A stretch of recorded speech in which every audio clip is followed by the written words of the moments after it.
We live in a world obsessed with validation. Every scroll, every swipe, every post, it's all calibrated to get someone else to say, "You matter." We chase attention, we beg for recognition, and we lose ourselves in the process.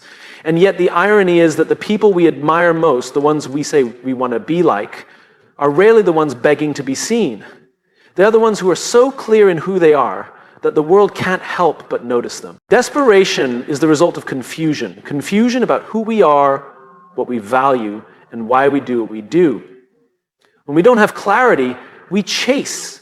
We run after relationships, status, opportunities, hoping something or someone outside of us will finally fill the space inside of us that feels empty. But that space isn't filled by attention, it's filled by alignment. Clarity is one of the most powerful forces a person can possess. Clarity doesn't scream, clarity doesn't chase, clarity walks into a room and doesn't need to say much because its presence speaks volumes. Think about the people you've met who have real clarity. They aren't trying to convince anyone of their worth. They're not desperate for likes, for applause, or for permission. They are grounded. You can feel it in the way they speak, the way they move, and most of all, the way they choose. Because clarity breeds intentionality. When you know who you are, you stop chasing people who don't value you. You stop begging for seats at tables that weren't built for you. You start building your own table. And the people who are meant for you will find their way there, not because you shouted the loudest, but because your clarity acted like a beacon. That's the power of becoming so grounded in your purpose that you no longer need to run after things that used to drain you. Most people don't chase because they're weak. They chase because they've never been taught how powerful stillness can be. They believe movement equals momentum. But what good is movement if it's taking you in the wrong direction? Clarity saves you from wasting time. It saves you from fighting for approval from people who wouldn't recognize your value no matter how loudly you screamed. It allows you to walk away, not because you're bitter, but because you're better aligned with yourself. Let me be clear, clarity isn't arrogance. It's not about thinking you're better than everyone else. It's about being better than your past self. It's about refusing to compromise your values for temporary validation. It's about understanding that when you stop chasing, you give space for what's right to catch up to you. Desperation makes us perform. Clarity allows us to be. That difference may seem subtle, but it changes everything. When you're desperate, you morph into whatever you think the world wants you to be. You dilute yourself to be accepted. You edit your soul to fit into rooms that were never meant for the real you. And you pay a heavy price because pretending is exhausting. Clarity gives you permission to stop pretending, to show up as you are, knowing that who you are is enough for the places and people that matter. And clarity isn't something you find in a day, it's forged in the quiet. It's earned through reflection, through saying no when it would have been easier to say yes. Through asking yourself the hard questions. What do I really want? What am I willing to walk away from? What am I no longer willing to tolerate? Clarity requires courage. Because once you know, you can't unknow. And once you see the truth, you can't unsee it. Most people don't lack opportunity, they lack clarity. They say yes to everything because they're afraid of missing out. But the truth is, when you say yes to the wrong things, you're saying no to the right ones. Clarity is what allows you to choose well. It gives you the strength to walk away, not as a statement of superiority, but as an act of self-respect. You don't need to chase when you understand your worth. You don't need to beg when you know what you bring. And you certainly don't need to stay in places where you're tolerated, not celebrated. Clarity teaches you the difference. It teaches you that your energy is precious, that your time is sacred, that who you let into your life and what you give your attention to should never be random, they should be chosen. And here's the most beautiful part. Once you become clear on who you are, you naturally become unreachable to everything that no longer serves you. Not because you're better than it, but because you've outgrown it. Drama can't find you because you're not tuned into that frequency. Toxic people can't manipulate you because you know your boundaries. You don't need to prove your value because you're busy living it.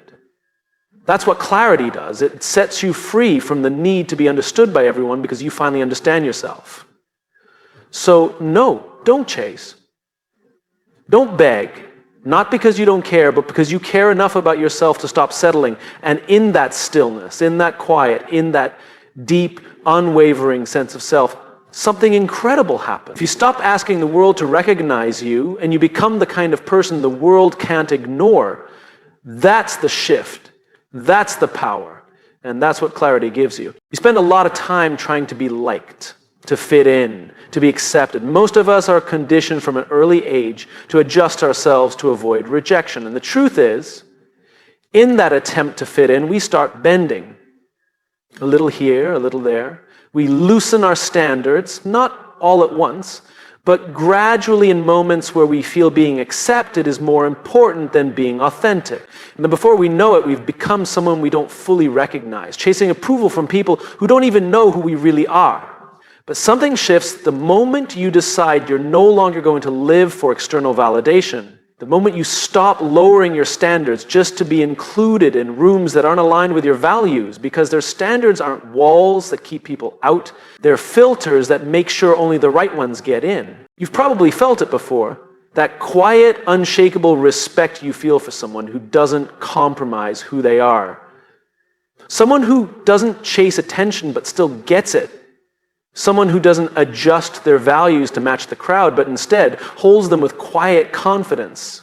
What is that? Why are we drawn to those people?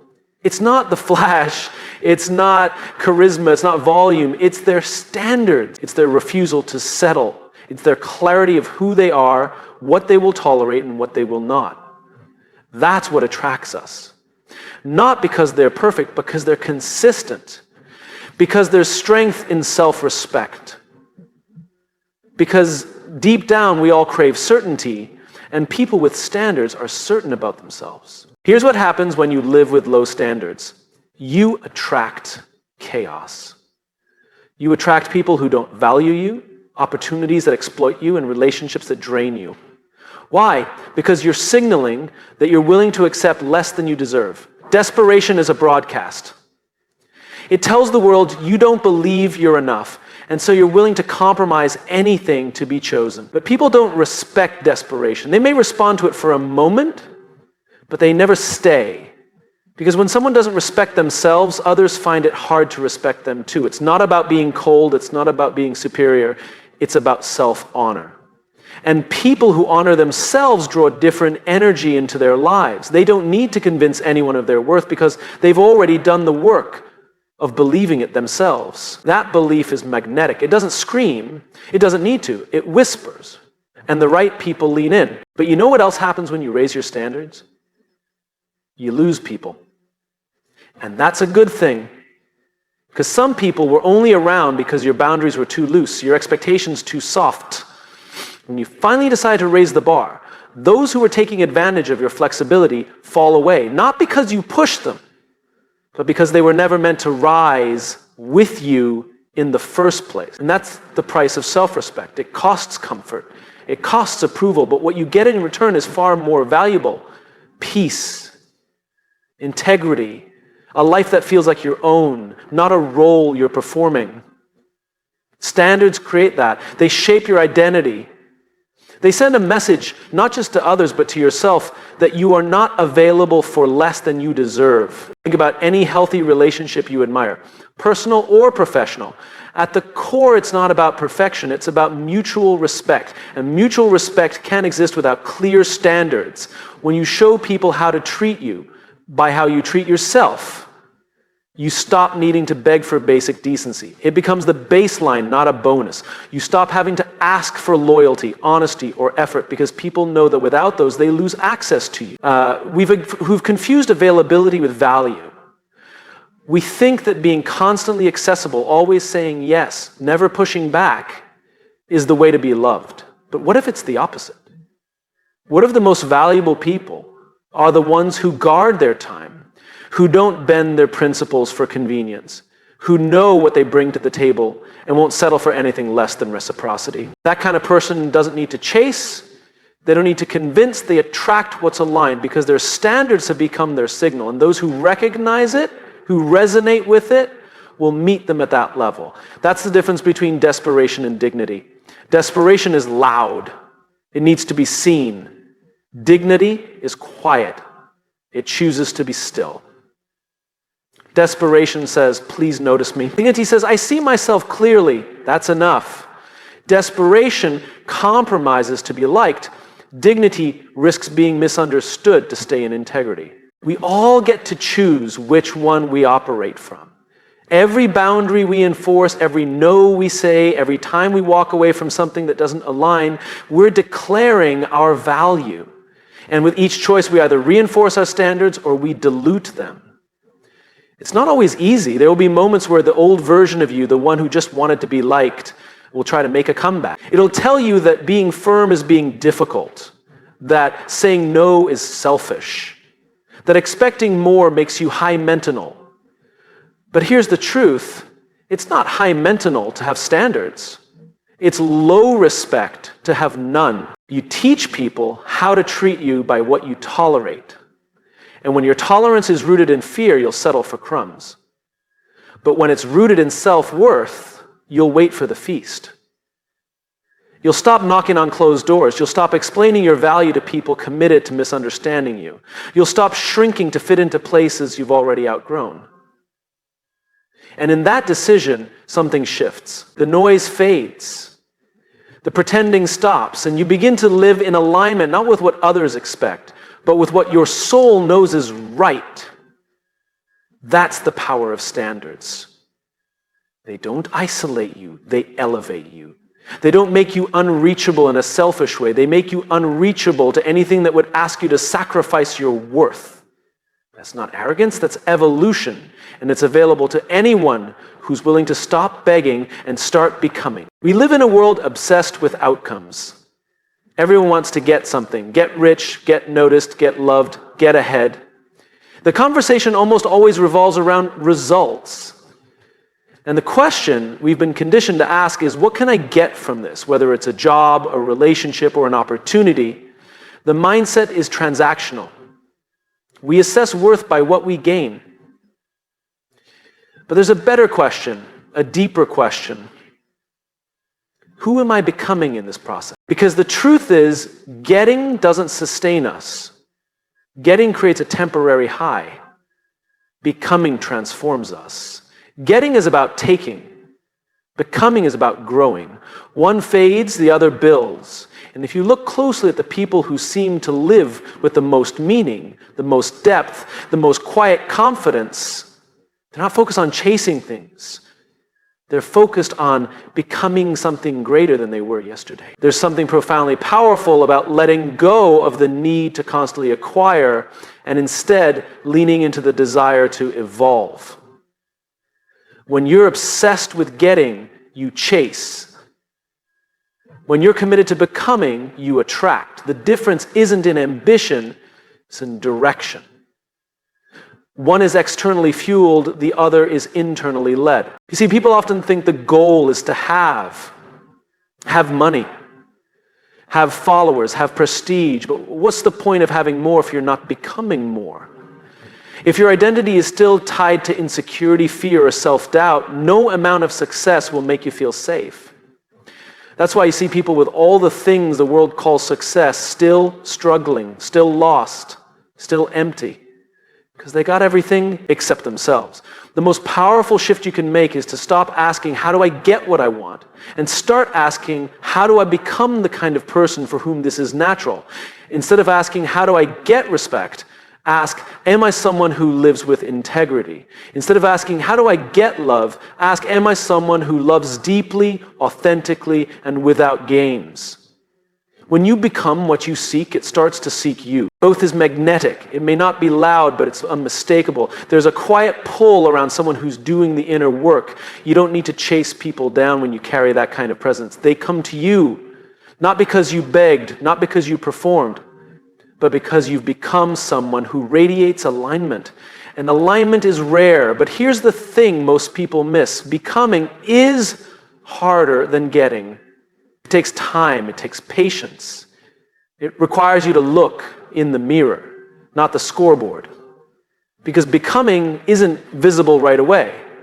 It doesn't always show up in likes or applause. It shows up in how you respond when life tests you. in how you treat people when you have nothing to gain, in what you choose when nobody's watching. But becoming is about building a foundation. And foundations aren't sexy, they're not glamorous. They're built quietly, consistently, and often painfully, but without them, anything you get is unstable. If your confidence is built on praise, it will crumble with criticism. If your peace is built on someone staying, it will disappear when they leave. Becoming creates roots. It gives you something solid to stand on even when life gets shaky. And it's important to understand becoming isn't about perfection, it's about presence. It's about progress. It's about waking up and deciding that who you were yesterday is no longer the ceiling for who you can be today. That your past is not your prison. That your value isn't something you earn, it's something you realize. People often say, I'll be confident when I get the job, when I get the relationship, when I get the money. But that's backwards. True confidence comes before the outcome. It comes from knowing that no matter what happens, you're becoming someone who can handle it, who can rise, who can grow. That's the confidence no one can give you and no one can take away. If you're always focused on what's next, you miss the power of what's now. And becoming only happens in the now, in the discipline you build today, in the character you choose today, in the small, repeated choices that slowly shape your identity. And when you commit to that, really commit, something incredible begins to happen. You stop looking around and you start looking within. You stop asking the world to reward you and you start asking yourself to respect you. And you realize something profound. The most valuable things can't be chased. They must be embodied. Peace, self-worth, confidence, love. You don't find these things outside of you. You become someone who lives them. You don't get peace. You become peaceful. You don't get love. You become love. You don't get self-worth. You realize you were always worthy and you live from that truth. And here's the paradox. The moment you stop trying to get and start focusing on becoming, and you'll begin to receive more than you ever imagined. Not because you demanded it, not because you performed for it, but because the universe responds to alignment, because people trust what is real, because excellence can't be faked and growth can't be hidden. So stop chasing, stop begging, stop bargaining with the world to see you. Instead, become someone you are proud to see. Someone your younger self would admire, someone your future self will thank. Let the goal be evolution, not attention. Let the reward be integrity, not applause. Because when you become someone grounded in purpose, guided by values, and shaped by growth, you become unreachable. Not because you're distant, but because you're no longer accessible to anything that asks you to betray who you truly are. That is the power of becoming. And that is the person the world needs more of. Not someone who has everything, but someone who is something. There's a misconception that runs deep in our culture. The idea that detachment means indifference. That if you're not reactive, if you're not visibly emotional, if you're not fighting to hold on to something, then you must not care. But that couldn't be further from the truth. In fact, sometimes the greatest sign of care is the ability to let go, to release, to walk away, not out of anger, not out of bitterness, but out of clarity. We are taught to hold on. We hold on to people who no longer respect us. We hold on to jobs that no longer challenge us. We hold on to identities we've outgrown, relationships that drain us, and dreams that were never truly ours to begin with. Why? Because we believe letting go is failure. That if we don't fight for it, we must not value it. But detachment isn't about not caring. It's about caring enough to choose peace over chaos, alignment over attachment. Emotional detachment is the discipline of staying true to yourself even when everything around you is begging for a reaction. It's the refusal to get caught in someone else's storm. It's not the absence of feeling, it's the mastery of it. Because when you're emotionally reactive, you're not leading yourself. Your emotions are leading you, and emotional leadership is the beginning of freedom. There's a quiet strength in the person who knows when to engage and when to step back, who knows when to speak and when silence says more, who doesn't feel the need to prove their worth in every room they enter. that person isn't cold, that person is clear. They've come to understand that not everything deserves their energy. Not every conflict deserves their participation, and not every person deserves access to their emotions. Emotional detachment allows you to pause before responding. It gives you space to ask better questions. Is this worth my energy? Am I reacting from ego, or is responding from values? Is this a moment to assert myself, or a moment to step away with grace? Most people don't stop to ask those questions. They get triggered, they react, they spiral, and then they wonder why life feels so noisy, why relationships feel so fragile, and why peace is always just out of reach. We think we need to chase peace by fixing everything and everyone. But peace isn't something you chase, it's something you protect. And sometimes the only way to protect it is to detach from what threatens it, not with hostility, but with honesty. And that honesty starts with yourself. Emotional detachment requires you to be honest about where you've become too available, where you've overinvested, where you've mistaken chaos for passion, drama for meaning, and familiarity for connection. Because sometimes we're not holding on out of love, we're holding on out of habit. And habits can become cages. It takes courage to detach from something you once begged for, to say this no longer serves me, even when it once defined you. To step out of the role you played for so long and trust that who you're becoming is worth the discomfort of leaving behind what you've outgrown. That's not coldness, that's evolution. It's easy to assume that emotional detachment is about shutting down, building walls, being unbothered by everything. But real detachment is actually the opposite. It's rooted in awareness. It's knowing what deserves your energy and what doesn't. It's the ability to fully feel something without letting it control you. To love someone deeply without losing yourself. To be disappointed without collapsing. To face rejection without questioning your worth. We all know people who are constantly in emotional chaos. Every conversation is high stakes. Every moment is dramatic. Every slight is personal. These people are not bad, they're just overwhelmed. They haven't yet learned the art of detachment. They think being reactive is being real. But reaction without reflection is just noise. The most powerful people in the world are not the loudest, they are the clearest. They are the ones who can sit in discomfort without immediately escaping it. The ones who can hear criticism without internalizing it. The ones who can let go of things they once thought they couldn't live without, because they've realized that the only thing they truly need is alignment. Emotional detachment gives you the power to say, I don't need this to define me. I don't need this to complete me. I don't need to grip so tightly because I trust myself to handle what's next. And that trust is what creates freedom. Because freedom isn't about having everything go your way. It's about not being thrown off course when it doesn't. There was a moment in life where you realize you spent so much energy trying to hold everything together. Relationships, reputations, expectations. And you finally ask yourself, what if I just let go? What if I stop fighting to be seen, heard, understood by people who are committed to misunderstanding me?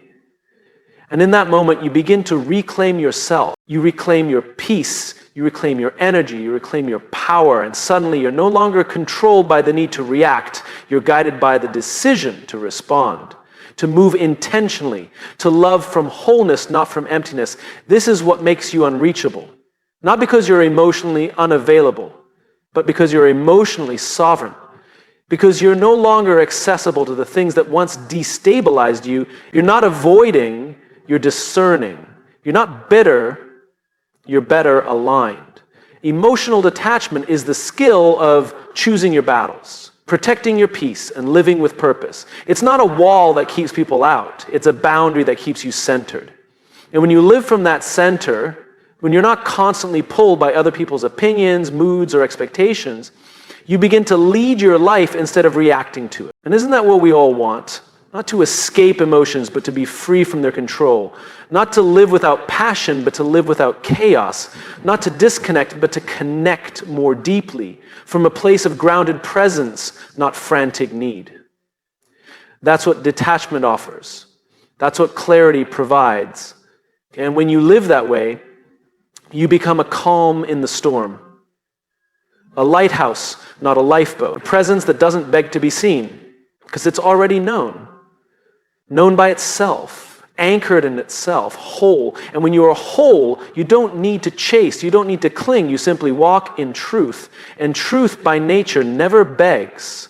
There's something no one tells you about growth. It's quiet, it's personal, and often it's incredibly lonely.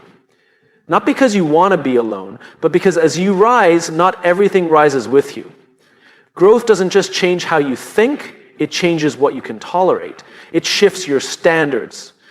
It refines your circle. It forces you to reassess the people, habits, and environments that once felt like home. And suddenly what used to be comfortable begins to feel small. We all want elevation, the clarity, the confidence, the purpose that comes with it, but we don't always talk about what elevation requires.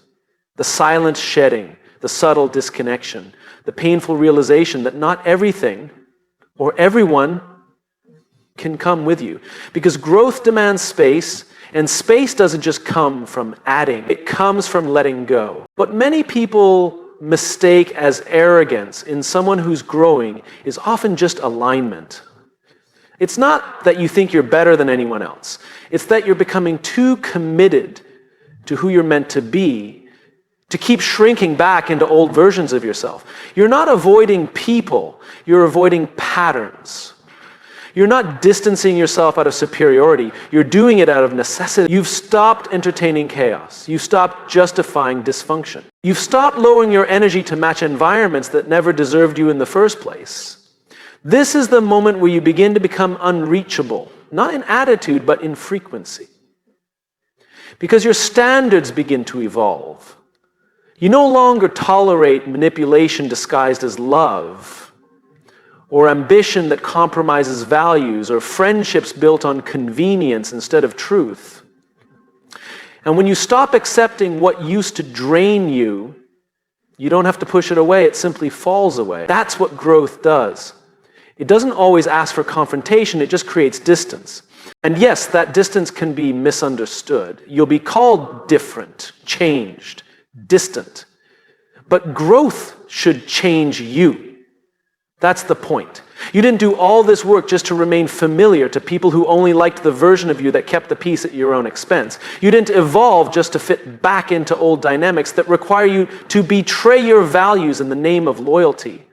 True loyalty begins with you, with your alignment, your clarity, your peace. This is where people often get stuck. They want to grow, but they're afraid to outgrow, afraid of being alone, afraid of judgment, afraid of losing their circle. But the truth is, your circle may not shrink when you grow, it may just sharpen. It becomes more intentional, more authentic, more aligned. You don't lose people, you lose noise.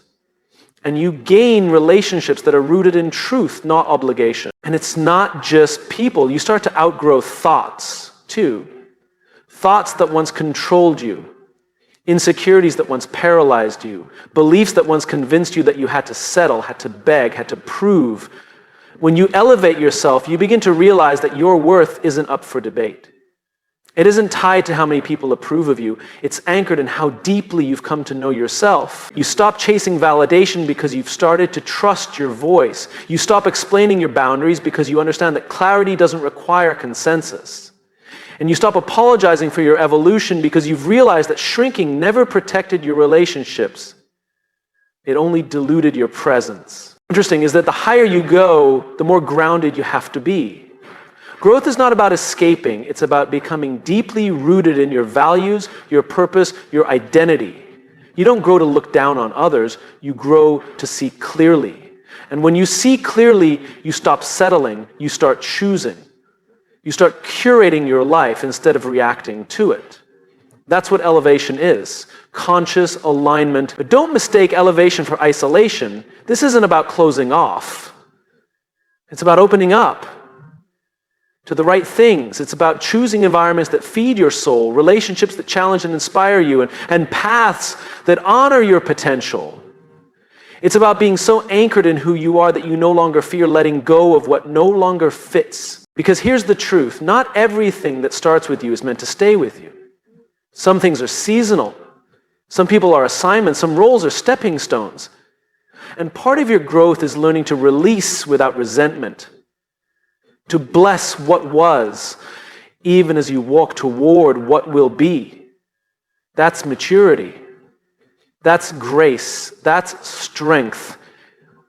And you'll find the more you elevate, the more your presence will speak for itself. You won't need to explain why you've changed. The people who are meant for you will understand. They won't need a presentation. They'll feel your energy. They'll respect your boundaries. They'll match your effort. They'll grow with you, not resist you. Elevation reveals truth. It exposes what was forced. It uncovers what was fragile. And it affirms what's real. That's why growth is never just about outcomes. It's about awareness. The deeper your awareness, the clearer your life becomes. You stop forcing things. You start flowing with them. You stop needing control. You start walking in trust. That trust isn't blind. It's built. It's built through the daily choice to live with intention. To ask yourself, am I operating from fear or from purpose? To be willing to walk alone if that's what your growth requires. To remember that elevation isn't about separation. It's about preparation. You're not being distanced from others. You're being prepared for a level where only those in alignment can go with you. This is why you must never feel guilty for growing. Never apologize for rising. Never hesitate to evolve. Because your growth is not just about you, it's about the lives you'll impact when you step into your full potential. Playing small serves no one. Pretending to be less just to keep others comfortable helps no one. Your authenticity, your clarity, your elevation, that's what creates permission for others to do the same. So when you feel yourself growing distant from certain patterns, people, or places, don't resist it. Pay attention. Lean into it. That's not disconnection. That's direction. You're not abandoning anyone. You're returning to yourself. And from that place, you will no longer need to chase, to beg, or to explain. You'll simply rise. And what aligns will rise with you.